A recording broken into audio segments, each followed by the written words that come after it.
First of all, thank you all for being here, and thank you for Ellen. Thank you to Ellen for inviting me here, and also thanks to Gadir and Rose for all their help.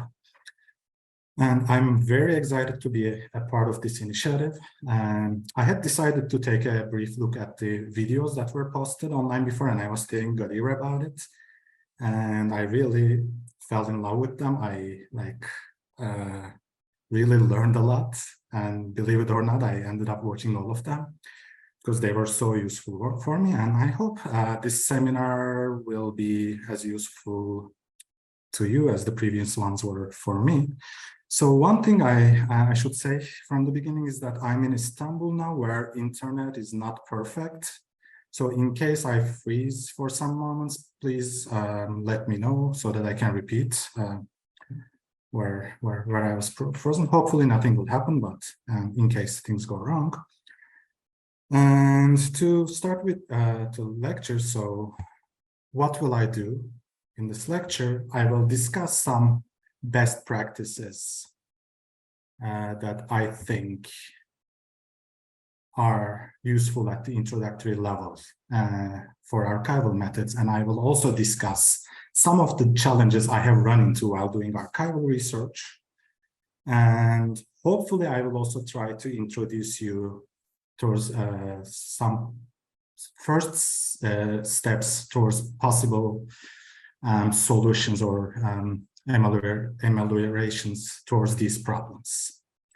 So is there anyone who cannot see my screen? Okay. Then I am going to go into full screen mode. So I will attempt to situate this lecture mostly in the discussions around general social science methodology, especially around selection bias, which I think is very critical for archival research. And I chose to focus more on data collection and data testing rather than theory generation, but know that archival research in certain situations can be very useful for theory generation. So, where do we use archival research? We most of the time use it for historical research, whether one is quantitatively or qualitatively oriented.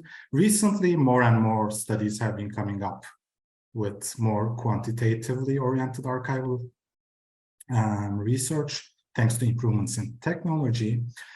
And types of archival documents we can use as social scientists can be internal correspondences within certain government or non-governmental institutions, even companies. It can be debates among bureaucrats or politicians. It could be administrative data, such as what is produced in a given state institution or how much tax is collected at the local level. It could be maps. With the improvements in technology, they are becoming more and more useful for historically oriented researchers. These could be reports, policy memos, or they could be even more personal things like diaries of certain people or travelogues. But unfortunately, one downside of archival data is that it is more often about elites and interaction among elites and less about the common people. So be mindful that this can restrict what topics one can study with archival data. So why is archival research useful? So one thing I find it very useful is that we can test some important social scientific theories in the historical context. It is especially useful in bringing theories to contexts that are unavailable in contemporary world. For example, if you want to study state formation from the scratch, like how stateless societies evolve into societies with certain institutions, it is very difficult to do it in the contemporary world because almost all societies have some forms of state right now. So you have to look back in the history. So one challenging aspect of most archival and historical data is replicability of the data. So it is different than most other forms of contemporary data. So you can, for example, if you are doing contemporary research, you can rerun a survey with the same population or with a different population in the same context or in a different context. At least theoretically, you can re-interview the same person. And if you are working with institutional or administrative data, you can try to remeasure and redo the tests with these data. But these strategies are almost impossible with a document that was penned decades or hundreds of years ago. So to start with some methodological or epistemological debates, we can talk about, in general, more relativist or skeptical approaches to social science methodology and more positivist viewpoints. So the former, the relativist one, may go as far to challenge whether reality exists or question our ability as researchers to measure reality through empirical evidence. The latter of this, I will engage more in this lecture. So, I mean, of course, this is not a presentation about philosophy of social sciences. And in this presentation, I will assume that as researchers, we can at least approach the truth or reality and test our theories with empirical data to get closer to what reality is out there. But as I said, we will take the criticisms by the more relativist camp on this issue more seriously. So, as I said, my focus here will be on methodology of data collection and hypothesis testing rather than theory generation. And the Ginsberg reading you were assigned, I think offers a very useful discussion in this sense about the relationship between evidence and reality. Like what portion of reality can we capture through evidence we see in the archives? The link between evidence and reality may not always be perfect or simple. It may be very complicated, but being mindful of these complications and being mindful of certain biases, I will argue that evidence can still be a lens through which we can uncover as researchers what really happened in the past and what it tells us about how the world works and what it tells us about how true our theories or hypotheses are. So another reading that you were assigned was the Greenstein and Immerman reading about what Eisenhower said to Kennedy in a meeting. And I believe this is a very interesting case regarding the relationship between evidence and reality. So this demonstrates, and we will talk more about this in the coming minutes, how the backgrounds or biases of individuals shape the interpretation of the very same event. These people were all present in the very same meeting. They all heard the same thing, but they came to very different conclusions. And if you read historians, you will see that looking at the very same event, they sometimes come to very different conclusions about what happened. So, again, another note I want to make here is that I chose not to focus that much on certain practical aspects of doing archival research, such as how to navigate archives, or what to do once you are in front of the screen or near the boxes in the archives, because I believe that the experience varies widely from archive to archive, and it is going to be difficult to cover all different types to be useful for everyone. There are some archives that work the old school way. You go to an actual building, They take you to a room, there are hundreds of boxes, and you go through the documents in the dust bins. And some other archives, again, require you to go to a certain building, but they digitize some documents, and you can search for documents on their computer and read these documents on a screen, which can be useful in some senses, but brings further challenges, as we will discuss. And some other archives are completely digitized, where you can reach their documents from anywhere in the world. And archives also vary a lot around the world, or even within the same country, vary a lot among institution to institution with respect to their accessibility. Some archives are completely open to any researcher. Some, especially authoritarian settings, are more restricted and hard to access. And as far as I know, Egyptian archives, for example, are difficult to access for researchers. And there can be also problems about sensitive topics in some archives. For example, most of my research is in the Ottoman archives in Turkey. And it is very difficult in these archives to find documents on the Armenian minority in Eastern Turkey in the late 19th and early 20th century, because access to some of these documents have been restricted by the government because it is a sensitive issue. So now I would like to briefly go over some possible biases we can encounter as researchers while doing archival research. And these biases are important to know about in order to avoid them as researchers and better uncover the link between evidence that we have and reality out there. So one of these biases that our readings mentioned is what they call the source bias.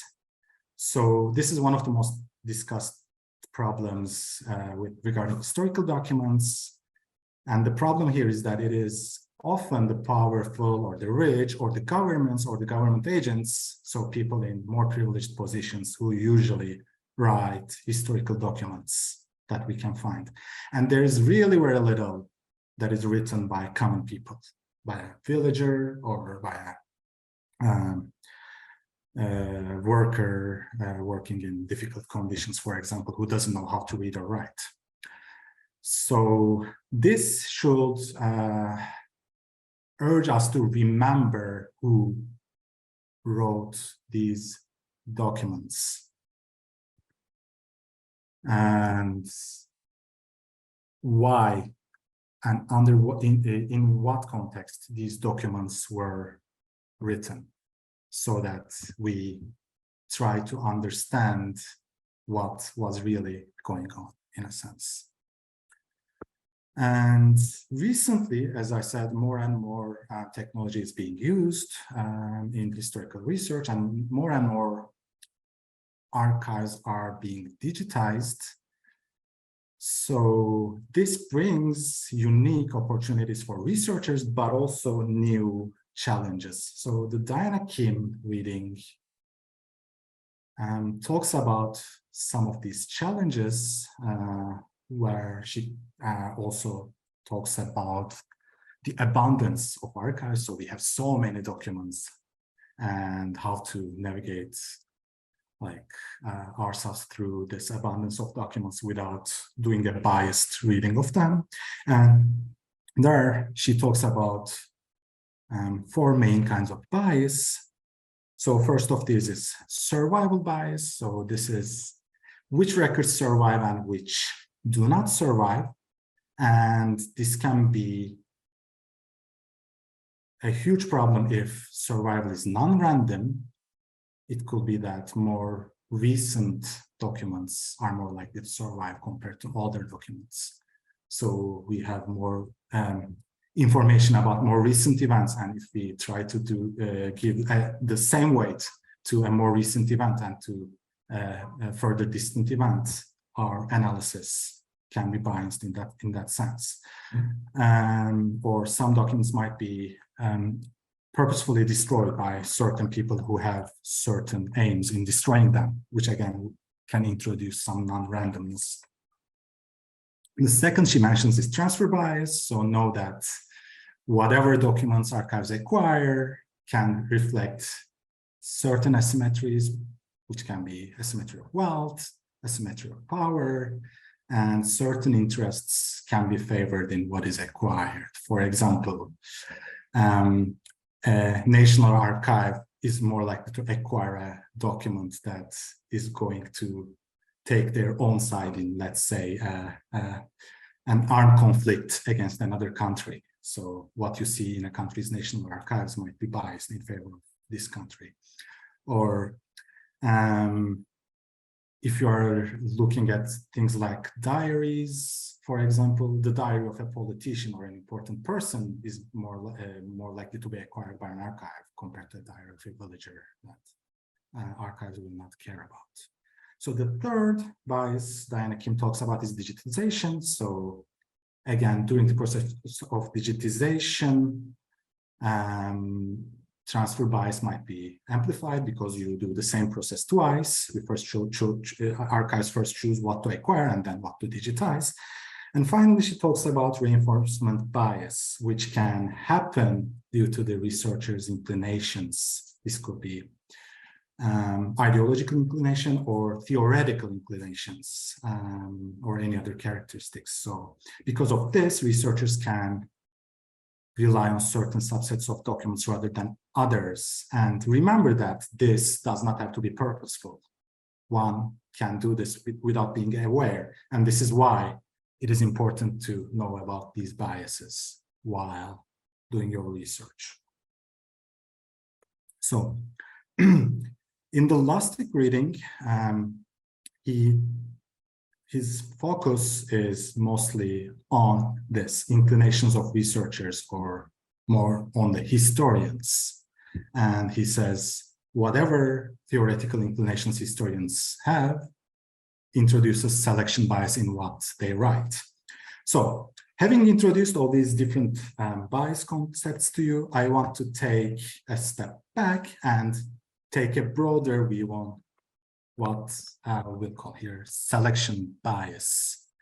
And I will put selection bias in two categories so that we can think about them in more clear terms and see some examples in each of these like types of selection bias. And what is selection bias? In Collier's terms, it happens, quote unquote, when a non-random selection of cases results in inferences based on the resulting sample that is not statistically representative of the population.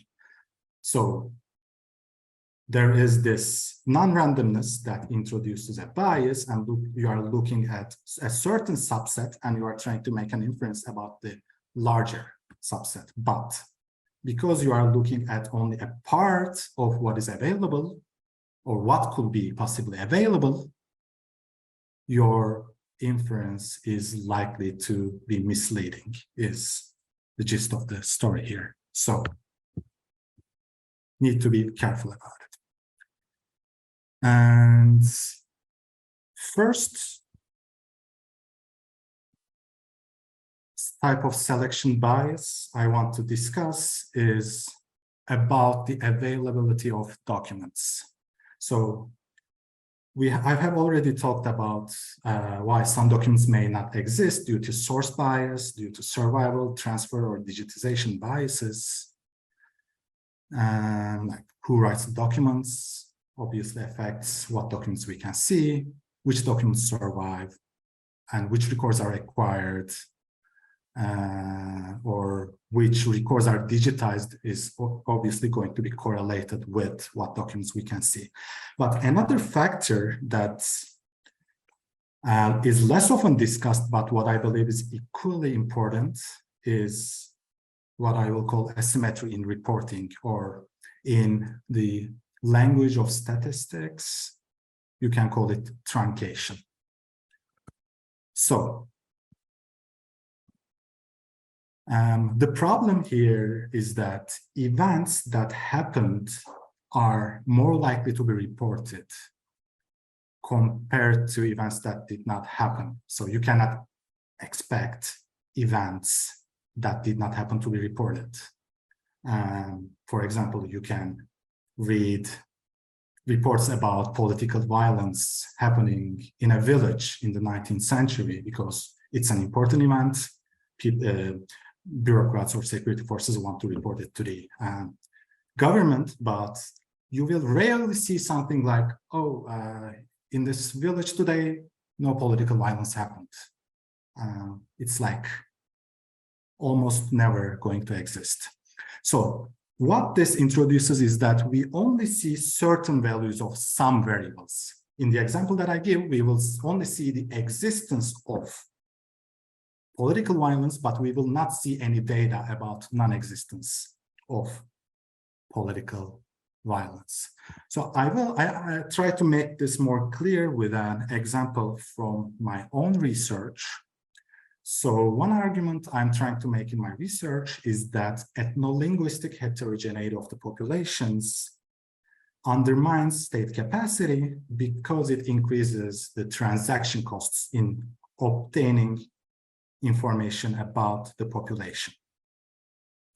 So in order to find evidence about this, I can go to the archives and find documents where the state bureaucrats complain about there were different languages spoken by the communities where they work and how this made their job harder, how they could not communicate and learn about these people. Okay, so ethno-linguistic heterogeneity is there. It increases transaction costs, difficult to acquire information. So one value is there. But looking at homogeneous communities, I found nothing. And how to interpret this is a huge challenge, if you ask me.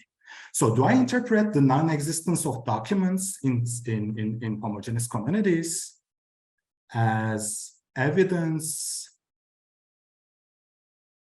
in favor of my argument because there was no problem, they did not write anything, or is there something else that is going on? So a general question that I want to ask from here is that what does the lack of documents tell the researcher? So again, there's this truncation. We cannot observe any data about these values. So in homogeneous communities, there are no documents. And the second type of selection bias I wanted to talk about is relating to what Lustig was talking about in his article. And I want to talk about the Rashomon effect here. You might have watched Akira Kurosawa's 1950 film Rashomon. So the Rashomon effect takes its names from this movie. In this movie, we have 4 witnesses telling very contradicting accounts of the same crime that happened. And there is no way that all of these 4 are true at the same time, because there is only one thing that happened out there in real world. The crime was committed in a certain way, but these all 4 accounts are telling a different story. So we see a similar thing in the meeting between Eisenhower and Kennedy in the Greenstein and Immerman reading. So I brought the Rashomon example here because they call the meeting Rashomonesque, because all of the participants in this meeting had very different ideas about what Eisenhower said Kennedy. So this is a very curious case because they all heard the very same words. They were in the same room, and Eisenhower probably did not say different things in parallel universes to these different people. So how come do they interpret the exact same words in a different way? So the answer they provide here is that these people who thought Eisenhower had said different things had different backgrounds, they had different experiences, they had different things in their minds, they were expecting different things, or they had different knowledges about Eisenhower, which made them interpret the very same words in different ways. So, and Lustig's article is about how historians provide very different accounts of the very same events. And this is often very useful for us who are doing archival research, because we often rely on what historians say about certain events or certain periods. So as I'm a political scientist, I'm not a historian, so I cannot do as extensive archival research as historians do. And I cannot know as much detail as historians do about certain periods or certain events. So I often have to go and look at what historians wrote to be able to understand the context better or to understand events better. And Lustig, again, gives a similar explanation to why different historians give different explanations or different descriptions of the very same event. So he puts the blame on the quote-unquote variation in the implicit theories, narrative tropes, and political and personal interests of the historian. So these people all come with baggages to the archives. They have a certain theory in their mind that they want to prove, or they have a certain ideological interest that is biasing what they read. They're biasing the way they interpret what they read. So that he advises us to be mindful about all these differences and different historiographies that we can encounter in reading historians' work. So what to do will be the question that I will try to answer from here. But before that, I want to talk about one big problem that I think can exist in digital archives. So in most digital archives, we do document search through keywords. You have to, for example, you are looking for political violence in village X in the 1920s. So you write these keywords and the search engine shows you a document. But as researchers, when we go to the archives again, we usually have our own packages, own baggages. We have certain theoretical inclinations, we have certain hypotheses in our mind, we probably have some ideologies. So what keywords we use is probably going to be a function of this. And be aware that this risks amplifying reinforcement bias. And this was not in the assigned readings, but I strongly recommend you to read Ted Underwood's 2014 essay on this, and I can share suggested readings with Kadir after the talk.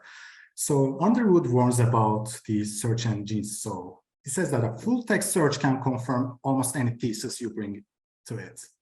So you type, the world is flat, Google is going to return you results where people have arguments about why the world is flat, or you want to write an essay about how democracy increases GDP levels. You write how democracy increases GDP levels, you will see results about how it does. Or the opposite, you want to write an essay about how autocracies have higher GDP levels. You type that on Google, you will find so many results that will confirm your previous ideas. So need to be careful about what you type and how you type. And what makes it even worse is that doing this, like, you will probably, due to abundance of data, will never see so many alternative theories that can exist out there, which are at the bottom of the query because the way you typed those keywords. So now more about what to do, or about what I think one can do and what I try to do usually. So as I tried to say a little bit, as researchers who go to the archives, or as researchers who are trying to do any kind of research in general, we need to be very aware of our own theoretical or ideological inclinations so that we do not overlook evidence that can potentially refute our hypothesis and only engage with evidence that is in line with our hypothesis. Similar to Lustig's warning, be aware of other researchers' inclinations, especially when you are reading others' work or historians' work. And kind of going back to source bias, be aware of who wrote which documents under what condition.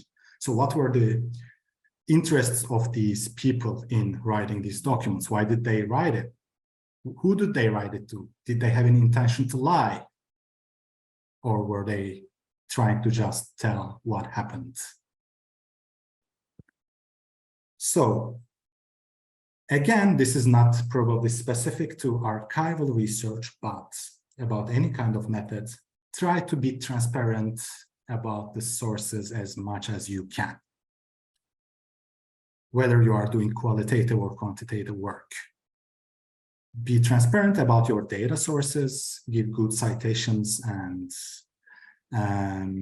like links, or so that people who want to replicate your work can reach them, or even if you want to go back and check something, you can reach them more easily.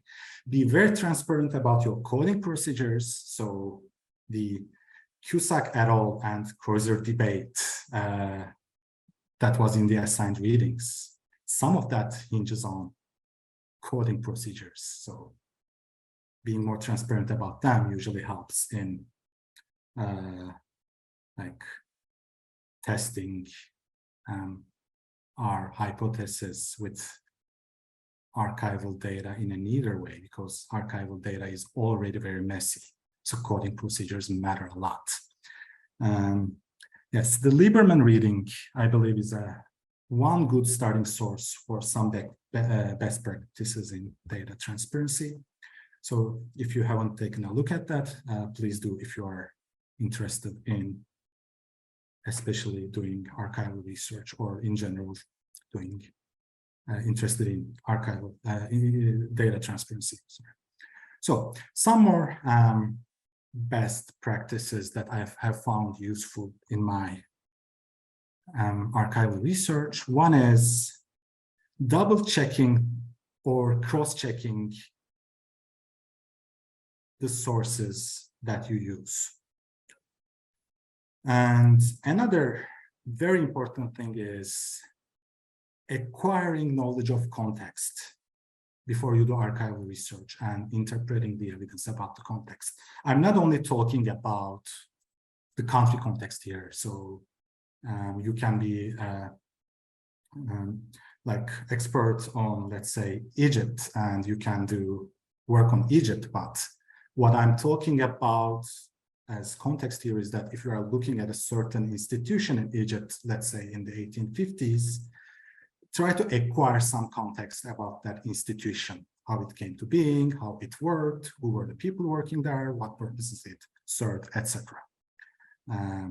So that you find, when you find the evidence, you can interpret it more correctly. And I will talk about this in more detail in a bit. And using random sampling in certain situations often helps. And these are not exhaustive. There can be many other best practices to talk about, but let us focus on this.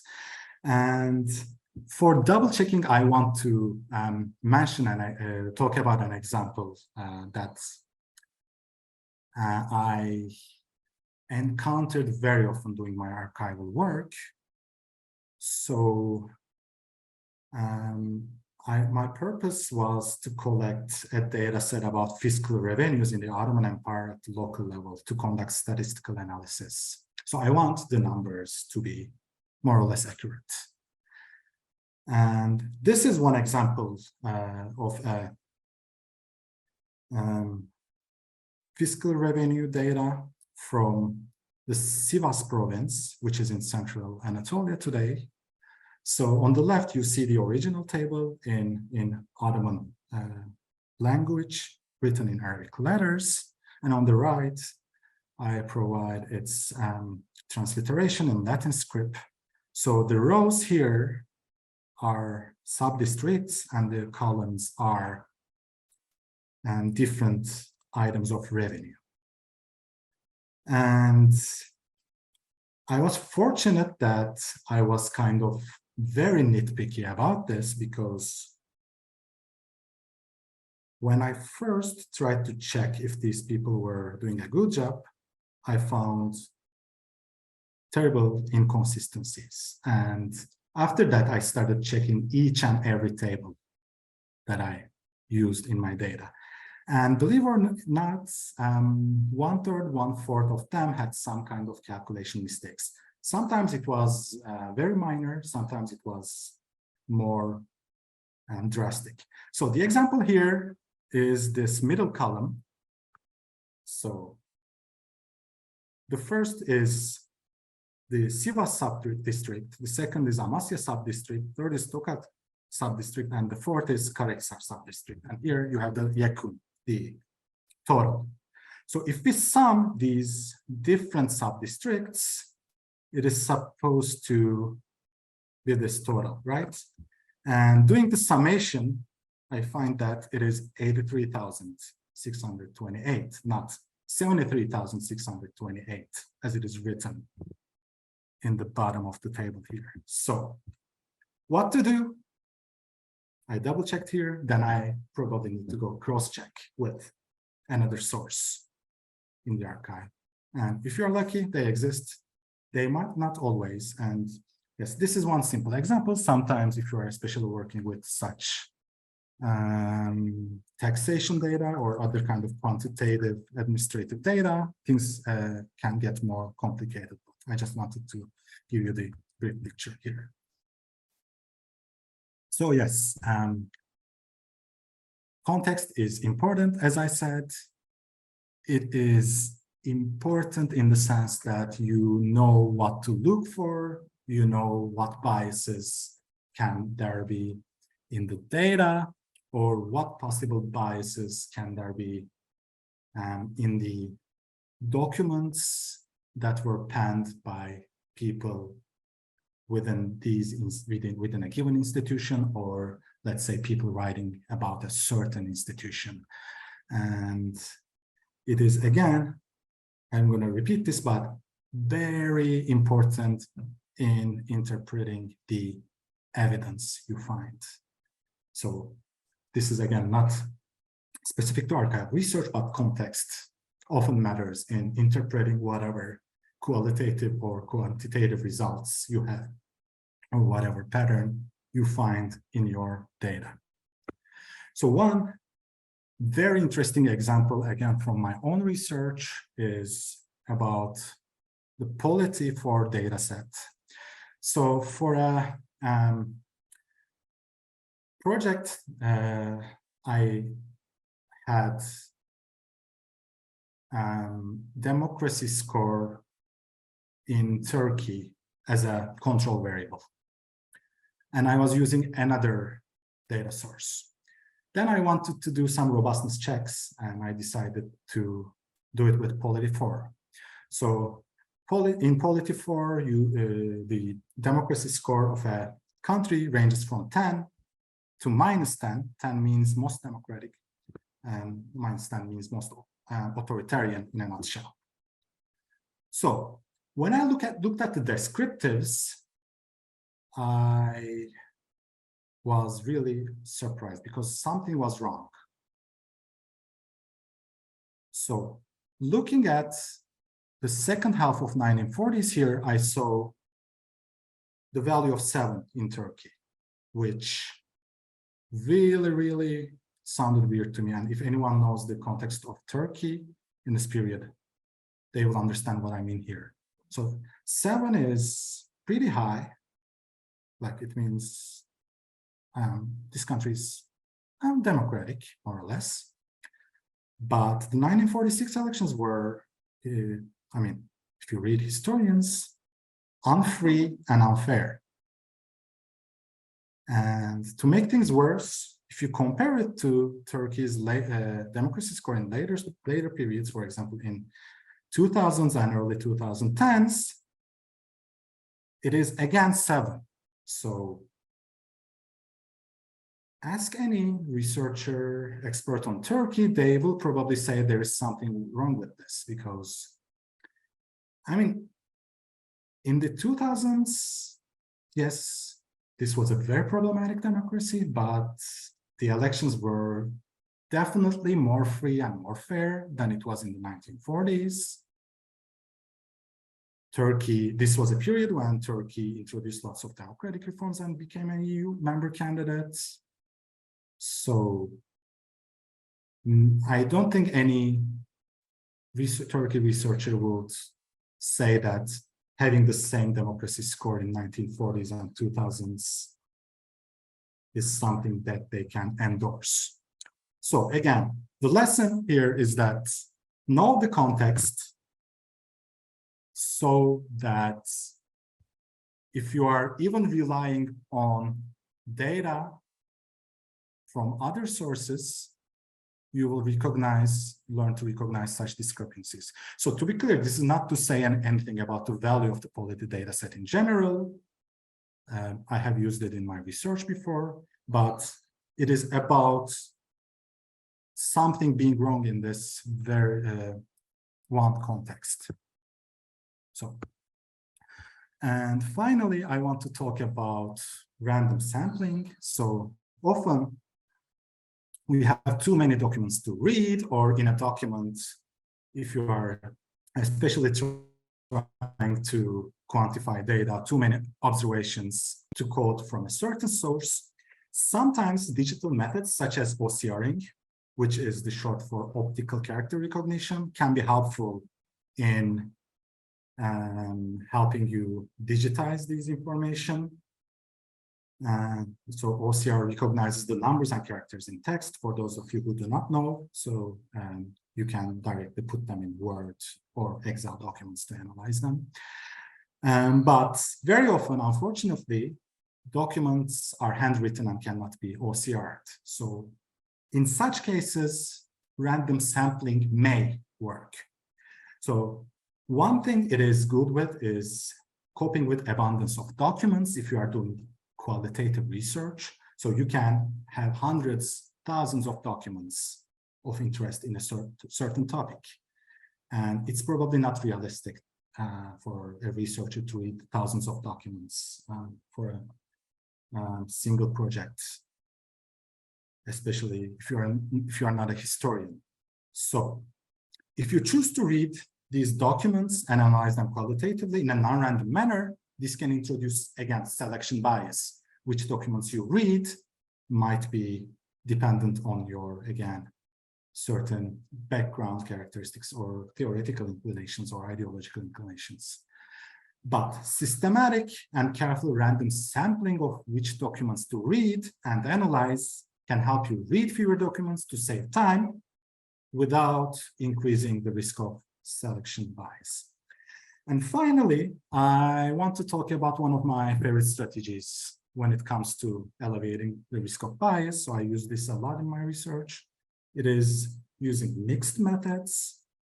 So one thing I like to do a lot is conducting quantitative analysis with large data sets to see broader patterns, to test hypotheses.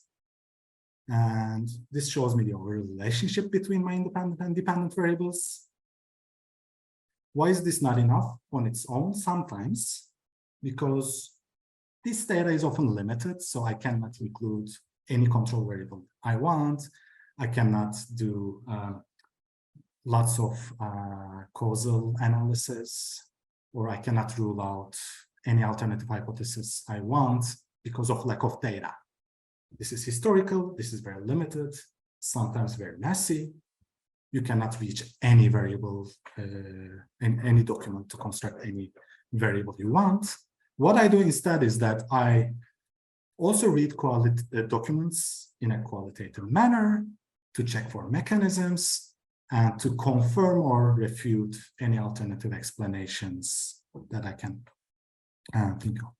So in the discussion and Q&A, I have these three topics, but of course, I am open to others. So I would really love to hear your take on the Cusack et al. And Croiser debate. So how to interpret the disagreements between the two, because again, they are looking at a single fact and saying very different things about them. I would be also very happy about constructing quantitative data sets with archival data, or I think a discussion about or maybe brainstorming about how to alleviate problems in asymmetry in reporting or truncation. In your opinion, would, I think, be fruitful here. So thank you very much for your attention.